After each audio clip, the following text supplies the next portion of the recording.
বাবাকে আমি বৃদ্ধাশ্রমে পাঠিয়ে দিব। সত্যি তুমি বাবাকে বৃদ্ধাশ্রমে পাঠিয়ে দিবে? তুমি এতদিন ধরে যেটা চেয়ে আসছিলে সেটাই হবে। একটা মানুষ একটা মানুষকে যতভাবে বোঝানোর চেষ্টা করতে পারে, আমি সেই সবভাবে তোমাকে বোঝানোর চেষ্টা করেছি, কিন্তু দিন শেষে ফলাফল একটাই, তুমি রাজি হওনি। আর যেহেতু তুমি আমার সহধর্মিণী, আমার জীবনের অনেক মূল্যবান সময় তোমার সাথেই কাটে, আমার জীবনের বাকিটা সময়ও তোমার সাথেই কাটাতে হবে। তাই তোমার সাথে অশান্তি করে কোনো ডিসিশন নিয়ে যে আমি জীবনে সুখী হতে পারবো না, সেটা আমার বোঝা হয়ে গেছে। তোমার কথাই থাকবে, আমি বাবাকে বৃদ্ধাশ্রমে পাঠিয়ে দিব। আচ্ছা, তুমি এই বিষয়টা নিয়ে মন খারাপ করছো কেন বলো তো? বাবাকে বৃদ্ধাশ্রমে পাঠিয়ে দিলে ক্ষতিটা কোথায়? ক্ষতি নেই। আমার বাবা ছোট থেকে আমাকে এত কষ্ট করে কোলে পিঠে করে মানুষ করেছেন।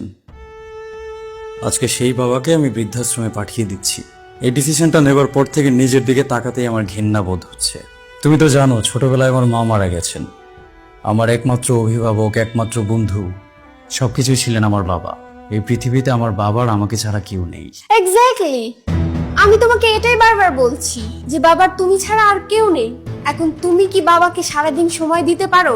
বুকে হাত দিয়ে বলো, সত্যি করে বলবা। না, যদিও সেটা আমার পারা উচিত ছিল, কিন্তু সন্তান হিসেবে আমি কখনোই ততটা যোগ্য ছিলাম না। আমার বাবাকে ততটা সময় আমি কখনো দিতে পারিনি। সেটাই তো, বাবা বাসায় থাকলে তুমি তো আর বাবাকে সময় দিতে পারো না, আর আমি আমার কাজ নিয়ে থাকি ব্যস্ত। তাহলে এই যে মানুষটা সারাদিন বাসায় একা একা বসে থাকে, ওনার কি ভালো লাগে বলো? এই বয়সে এসে সে একাকিত্বে কতটা ভোগে তুমি জানো? বাবা যদি এখন বৃদ্ধাশ্রমে যায়, তার সমবয়সী কত মানুষকে সে ওখানে খুঁজে পাবে। ওখানে গেলে তার বন্ধু হবে, বান্ধবী হবে, কথা বলার কত মানুষ হবে বলো? কথা বলার জন্য হয়তো সেখানে তার অনেক মানুষ থাকবে, শুধু থাকবে না তার নিজের ছেলে। ইমোশনালি চিন্তা করলে চিন্তা করে যায়, কিন্তু একটু লজিক্যালি ভাবো। বাবা যখন তার সমবয়সী বন্ধু পাবে, কথা বলার মানুষ পাবে, বাবার কি ভালো লাগবে না বলো? বাবার ভালো লাগবে কি লাগবে না সেটা আমি কিভাবে বলবো? সেটা তো সবচেয়ে ভালো বাবাই বলতে পারবেন। বাবা বলেন, আপনার ভালো লাগবে না?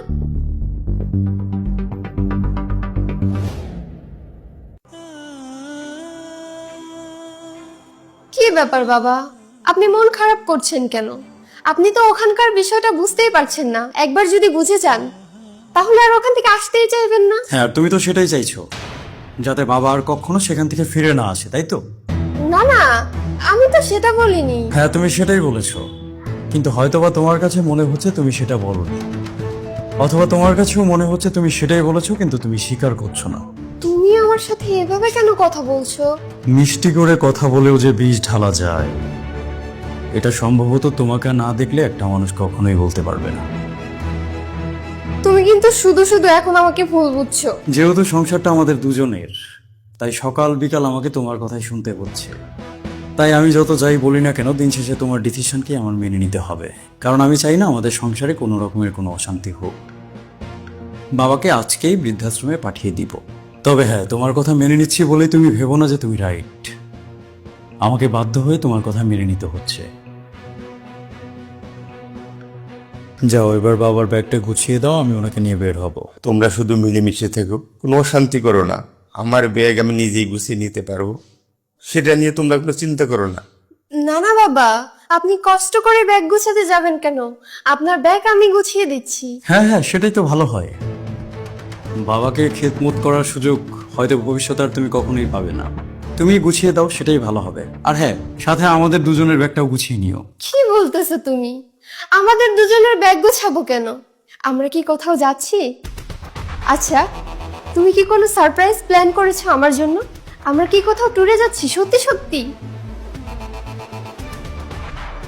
আচ্ছা, কোথায় যাচ্ছি বলো তো? দেশের ভেতরে নাকি দেশের বাইরে? না, আমরা দেশের বাইরে কোথাও ট্যুরে যাচ্ছি না, ইভেন দেশের ভেতরেও কোথাও ট্যুরে যাচ্ছি না। আমরা তো ট্যুরেই যাচ্ছি না, আমরা আমাদের নতুন ভাড়া বাসায় উঠে যাব। এজন্য তোমাকে ব্যাগ গোছাতে বলেছি। আমাদের নতুন ভাড়া বাসায় উঠবো মানে? আমি এই বাসা ভাড়া নিয়েছি তো। আমি তোমাকে অবশ্য বলতাম, কিন্তু বলার সুযোগটা পাইনি। আমাদের নিজেদের বাসা থাকতে আমরা আরেকজনের বাসায় ভাড়া উঠবো কেন? আমাদের নিজেদের বাসা থাকার পরও আমরা তো আরেকজনের বাসায় ভাড়া উঠছি না। আমাদের নিজেদের কোনো বাসাই নেই, এজন্য আমরা আরেকজনের বাসায় ভাড়া উঠছি। তুমি কি বলছো বলো তো? তোমার কথা কিন্তু আমি বুঝতে পারছি না। না দেখো, বাসাটা তো আমি আমার চাকরির টাকা দিয়ে করিনি, আর তুমিও যৌতুকে তোমার বাবার বাড়ি থেকে বাসাটাকে নিয়ে আসোনি। এই বাসাটা আমার বাবার সারা জীবনের কষ্টের টাকা দিয়ে বানানো। তারপরও বাবা এই বাসাতে আমাকে তোমাকে থাকতে দিয়েছেন, এটা তার উদারতাই বলতে পারো। কারণ বাসাটা তো আমার না, বাবার। হ্যাঁ, তাতে কি হয়েছে? তোমার বাবার বাসা তুমিই তো পাবে নাকি নাকি অন্য কেউ পাবে? তোমার তো আর কোনো ভাই বোন নেই, বাবার যা কিছু আছে সব তো তুমিই পাবে। হ্যাঁ পেতাম, অবশ্যই পেতাম।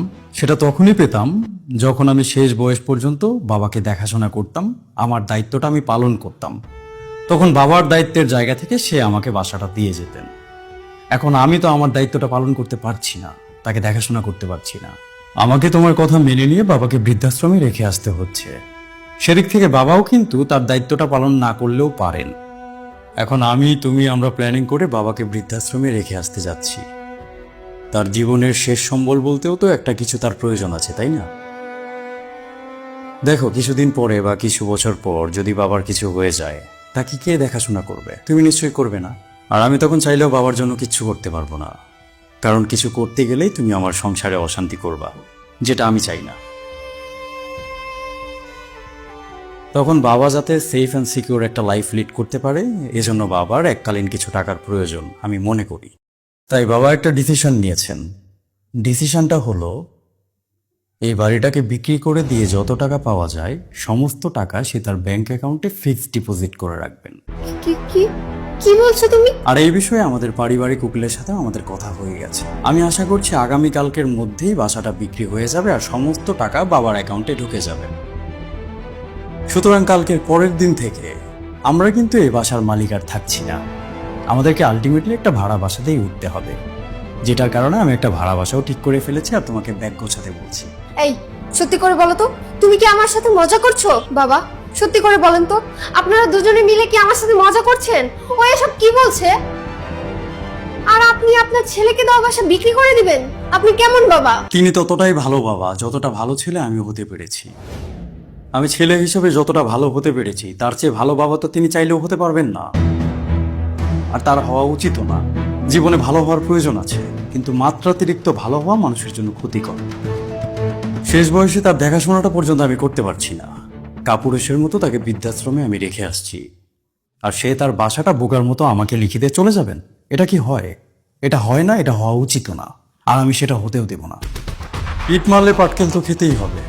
ইট তো মারা হয়ে গেছে, সেটা আমি বুঝে মারি না বুঝে মারি আর তোমার কথা শুনেই মারি। ইট যেহেতু মারা হয়েছে, পাটকেল এবার খেতে হবে, আর সেটার জন্য তোমার আর আমাদের দুজনেরই প্রস্তুতি নেওয়া উচিত। যাক, এত কথা বাড়িয়ে লাভ নেই। তোমাকে আর আমাকে এই বাসা ছাড়তেই হবে, যেমনটা বাবাকেও ছাড়তে হবে। তুমি যাও, আমাদের ব্যাগগুলো গোছাও, বাবারটা বাবা গুছিয়ে নেবেন। আজকে বিকালের মধ্যে আমাদেরকে এই বাসাটা ছাড়তে হবে। এই, না না না না, তুমি এসব কি বলছো? আমরা কোথায় যাব? কি ব্যাপার, তুমি এত ভয় পাচ্ছ কেন? আমারও তো স্বামী হিসেবে তোমার প্রতি কিছু দায়িত্ব কর্তব্য আছে নাকি? তোমাকে আমি রাস্তায় বা গাছতলায় কোথাও নিয়ে ফেলবো না। আমার সাধ্যের মধ্যে যতটুকু আছে ততটুকু আমি তোমাকে দেবার চেষ্টা করব। শুধু বাবার হকটাকে আমি ছিনিয়ে নিতে চাচ্ছি না। বেঁচে থাকার জন্য খাবারের প্রয়োজন, থাকার জন্য বাসস্থানের প্রয়োজন। খাবার আর বাসস্থান দুটোই তো আমি তোমাকে দিচ্ছি, হোক না সেটা ভাড়া বাসা, কিন্তু বাসা তো। তোমার ভাড়া বাসায় যেতে সমস্যাটা কোথায়? তাই বলে আমরা নিজেদের বাসা ছেড়ে চলে যাব? শেষ ঠিকানা বলে একটা কথা আছে না? নিজেদের বাসা ছেড়ে আমরা কিভাবে চলে যেতে পারি? আমরা ওভাবেই আমাদের শেষ ঠিকানাকে ছেড়ে চলে যেতে পারি, যেভাবে আমার বাবা তার নিজের শেষ আশ্রয়কে ছেড়ে চলে যাচ্ছেন। না না, বাবা চলে যাচ্ছে এটা তোমাকে কে বললো? বাবাকে কি আমি চলে যেতে দেব নাকি? কি বলো কি? বাবাকে যেতে দিবে না? কিছুদিন যাবত তো খুব বলছিলে যে বাবাকে বৃদ্ধাশ্রমে পাঠিয়েই তুমি ছাড়বে। ওনাকে না পাঠালে তুমি ঠিক মতো খাবে না, আমার সাথে কথা বলবে না, সংসারে অশান্তি করবে। এখন আবার কি বলো? আরে আমি তো তোমার সাথে মজা করতেছিলাম। আমি কি পাগল নাকি যে বাবাকে বৃদ্ধাশ্রমে পাঠিয়ে দেব? আরে তুমি যদি নিজে থেকে বাবাকে বৃদ্ধাশ্রমে পাঠাতে চাইতে তবুও তো আমি রাজি হতাম না। পাগল নাকি আমি? বাবার আমাদের ছাড়া কে আছে? আমি কিভাবে বাবাকে বৃদ্ধাশ্রমে পাঠাতে পারি? আরে পাগল, আমি তো দেখলাম যে তুমি বাবাকে কতটা ভালোবাসো। মিষ্টি কথা দিয়ে বিষ ঢালা, এই ব্যাপারটা না তোমার চেয়ে চমৎকারভাবে কেউ কখনো করতে পারবে না। তবে সোজা ভাবে হোক আর বাঁকা ভাবে হোক, তুমি যে সঠিক রাস্তায় আসতে পেরেছ, এজন্য আমি তোমার প্রতি খুবই খুশি। আচ্ছা বাবা, এখন তাহলে তুমি কি বলো, উকিলকে কি ডাকবো নাকি ডাকবো না? বাবা, তুমি যেটা ভালো মনে করো সেটাই করো, আমার এখানে কিচ্ছু বলার নাই।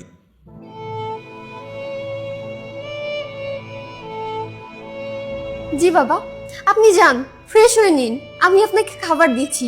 আর আপনার এ বাসা ছেড়ে কোথাও যেতে হবে না।